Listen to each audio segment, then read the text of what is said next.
আসসালামু আলাইকুম, কেমন আছেন সবাই? মিষ্টি গল্পের আরেকটি ভ্লগে আপনাদের স্বাগত জানাই। আজকে বুধবার, ঘড়িতে এখন 3:30টার মতো বাজে। সকালবেলায় ছিল আমার ডিউটি, বাসায় ফিরেছি, গোসল হয়ে গেছে, দুপুরের নামাজ কালাম সব আদায় হয়ে গেছে। তারপরে এসেছি সংসারের কাজ করতে। সংসারের কাজ বলতে এখন যেহেতু রমজান মাস, এই বিকেল বেলাটার অনেকটা সময় কাটে আমার এই রান্নাঘরে। অনেকটা সময় আসলে বলছি এর জন্যই, টুকটাক কিছু কাজকর্ম গুছাতে হয়।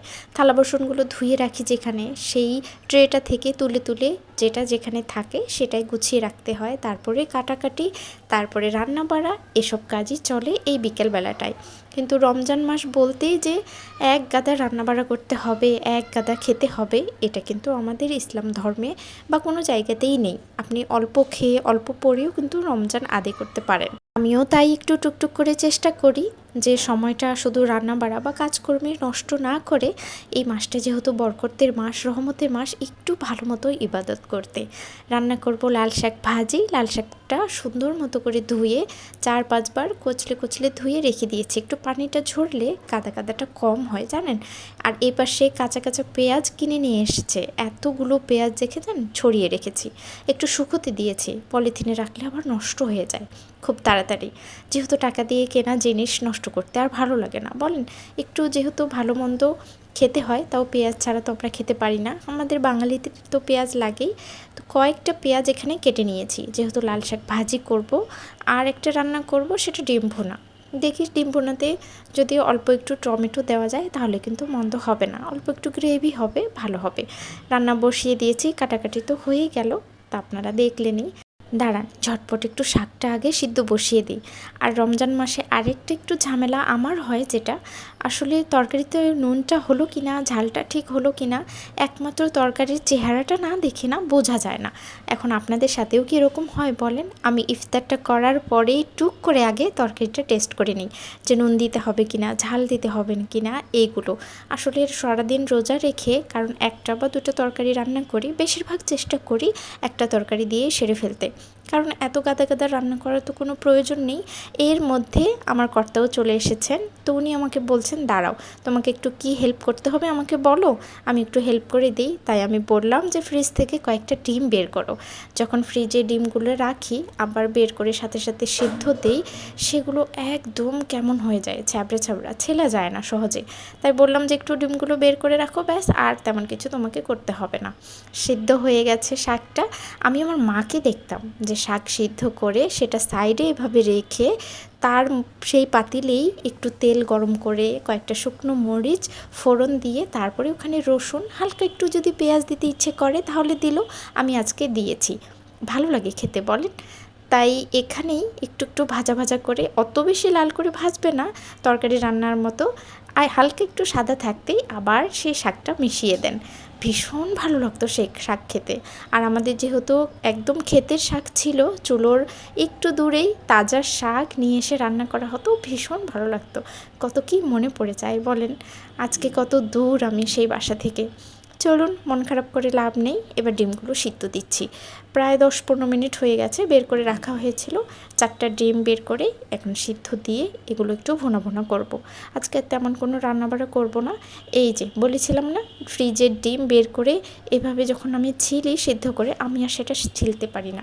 জানি না কেন এরকম হয়, এখন ডিমের দোষ নাকি আমারই দোষ নাকি সিদ্ধ হওয়ার দোষ, আসলে বুঝতে পারি না। চলুন, কিছু করার নেই, যেটা হয়েছে সেটা হয়ে গেছে, এভাবে রান্নাবাড়া একটু কমপ্লিট করতে হবে। ডিম যেহেতু ভালো মতো ছেলা হয়নি, আমার একটু মুডটা অফ ছিল, তাই বলল যে আচ্ছা ঠিক আছে বাবা, তো মুড অফ করো না, দাঁড়াও আমি একটু রান্না করে দিই, আমার হাতের ডিম ভুনা আজকে খেয়ে দেখো কেমন লাগে। ভীষণ ভালো রান্না করি কিন্তু আমি, আর আমি মুচকে মুচকে হাসছি যে যাক বাবা, ভালোই হলো, একটু রান্না বাড়ায় হেল্প হয়ে গেল আমার। তো উনি তেলের মধ্যে ডিমগুলো যখন দিল, আমি আবার তেলের মধ্যে যখন ডিম দিই ছিটে আসে আর আমি ভয় পাই, কিন্তু উনি আবার সেটা পায় না, উনি খুব সুন্দর মতো করে তেলে মাছ ভাজা, ডিম ভাজা এগুলো করতে পারে। আসলে প্রত্যেকটা মানুষের এক একটা করে গুণ থাকে বলেন। রান্নাবাড়া টুকটুক করে উনিও আমাকে অনেকটাই হেল্প করে, এখন তো আলহামদুলিল্লাহ অনেক কিছুই শিখে গেছে। আগে শুধু আলু ভর্তা ডিম ভাজি খাওয়াতো, এখন যদি আমার অফিস থেকে এসে একটু দেরি হয়ে যায়, তো দেখি বেশ তরকারি একটু গরম করে রাখে, বা একটা তরকারি থাকলে আরেকটা একটু রান্না করে রেখে দেয়, আলহামদুলিল্লাহ সব কিছু নিয়ে। পেঁয়াজ ভাজা হয়ে গেছে, কথা বলতে বলতেই দেখেন কত কাজ হয়ে যায়। আর এখানে চলছে এখন গুঁড়ো মশলা দেওয়ার। বাসায় যে গুঁড়ো মশলা আছে, একটু হলুদ গুঁড়ো, একটু মরিচের গুঁড়ো, একটু ধনিয়ার গুঁড়ো, একটু জিরার গুঁড়ো, সেগুলো দিয়ে সুন্দর মতো করে ভেজে কষিয়ে তারপরে এখানে টমেটোগুলো দিয়ে দেওয়া হলো। টমেটো এখন যতক্ষণ পর্যন্ত পানি ছাড়বে আর গলে যাবে ততক্ষণ পর্যন্ত নেড়ে চেড়ে তারপরে একটু গরম মশলার গুঁড়ো দিয়ে এখন ডিমগুলো দিয়ে দিব। ডিমগুলো দেওয়ার পরে তারপরে আর অল্প একটু কষাতে হবে, অল্প একটু পানি যদি প্রয়োজন হয় তাহলে দিতে হবে, তাহলে টেস্টটা কিন্তু ভীষণ আসে। একটা ভাজা ভাজা সুন্দর মিষ্টি গন্ধ বেরিয়েছে, এত ভালো লাগছে, পুরো ঘরটা মোমো করছে। আর একটু মনে শান্তিও পাচ্ছি যে যাক বাবা, এত সুন্দর একটু রান্না হচ্ছে, গন্ধটাতেই মন ভরে যাচ্ছে, একটু মনে হয় মজা হবে তাই। আর অল্প একটু এখন ঘি দিয়ে দিয়েছে, কারণ বাসায় যেহেতু ঘি আছে, উনি আবার রান্না করলে বেশ জমকালোভাবে রান্না করে, একটু মশলাপাতি বেশি দিয়ে একটু তেল একটু ঘি এভাবে একটু রান্না করার চেষ্টা করে। এখন দিয়ে দেওয়া হচ্ছে ধনিয়া পাতা। ধনিয়া পাতার ঘ্রাণটা কিন্তু ভীষণ ভালো লাগে। আর ধনিয়া পাতা যেহেতু উপকারী, আপনারাও কিন্তু খাবেন। ধনিয়া পাতা খাওয়ার কিন্তু সিজন চলে যাচ্ছে, গরমের সময়টা খেতে ভালো লাগে না, আমার কাছে তো ঘাস ঘাস লাগে। আমি তাই শীতের সময় মন ভরে ধনিয়া পাতা দিয়ে তরকারি রান্না করে খাই। হয়ে গেছে প্রায়, ইফতারেরও সময় হয়ে গেছে। ইফতার শেষ করে এখন উনি যাচ্ছেন নামাজে, কারণ এখন 7টা 54 বাজে। একটু দ্রুতভাবে রেডি হচ্ছেন। আসলে কোনটা আতর লাগাবেন বুঝতে পারছেন না। একটা আছে খুব মনে হয় লাইট, একটা ডার্ক। তো ডার্কটা উনি লাগাতে পারেন না, ভালো লাগে না, এজন্য লাইটটাই খুঁজে বের করে লাগাচ্ছেন। আর খুব যেহেতু সময় নেই ওনার হাতে, তাই দ্রুত রেডি হয়ে বের হবেন, আবার জামাত ধরতে হবে। তাই এই জন্যই আমি আবার একটু বললাম যে তুমি একটু যেটা লাগাতে ভালোবাসো, যে আতরটা, সেটা একটু আলাদা করে রেখো, তাহলেই তো হয় বলেন। চলুন এবার করব ক্লিনিং। রান্নাবাড়া করেছি, ক্লিন করা আর হয়নি। আর আমি রাতে ঘুমোতে পারি না, আমার ভালো ঘুম আসে না যদি আমার রান্নাঘর পরিষ্কার না থাকে। আমাদের বিবাহিত মেয়েদের এটা একটা আসলে বড় সমস্যা।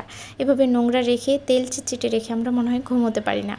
আমি এত রাতেও নামাজ কালাম হয়ে গেছে, তারাবির নামাজও পড়ে ফেলেছি, তারপরে আসে এখন কিচেনটা একটু পরিষ্কার করছি যেন আমার ঘুমটা ভালো হয়, শান্তি লাগে। কারণ দিনের অনেকটা সময় যেহেতু এই জায়গাটাতে কাটাই আমরা, আমাদের একটা শান্তির বলতেও তো কথা আছে, চোখ জুড়ানো বা মন জুড়ানো, কোন কাজটা করলে ভালো লাগবে, তাই পরিষ্কার করে নিচ্ছি একদম সুন্দর মতো করে। আর নিচে যেহেতু একটু তেল ছিটা ছিল, সেগুলো একটু সুন্দর করে পরিষ্কার করে নিলাম। হয়েও গেছে প্রায়, এবার বেসিনটা ধোয়ার পালা। যখন এই বেসিনটা ধুতে আসি তখন একদম মনটা শান্তি হয়ে যায়। যাক বাবা, এরপরে আর কোনো কাজ নেই, এটা ধুলেই একদম শান্তি আর আরাম।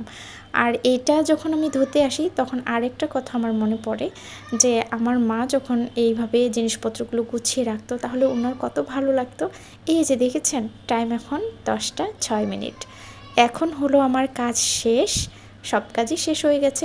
আসলে 2-একটা তেলাপোকাও দেখেছিলাম, তাই এই ন্যাপথলিনটা দেওয়া। এই ন্যাপথলিনটা আমি একটা করে রেখে দিই, একটু বাথরুমের বেসিনে দিয়ে রাখি বা রান্নাঘরের এই বেসিনটাতেও দিয়ে রাখি। এই দেখুন কি সুন্দর লাগছে বলেন, ঝকঝকে একদম তকতকে।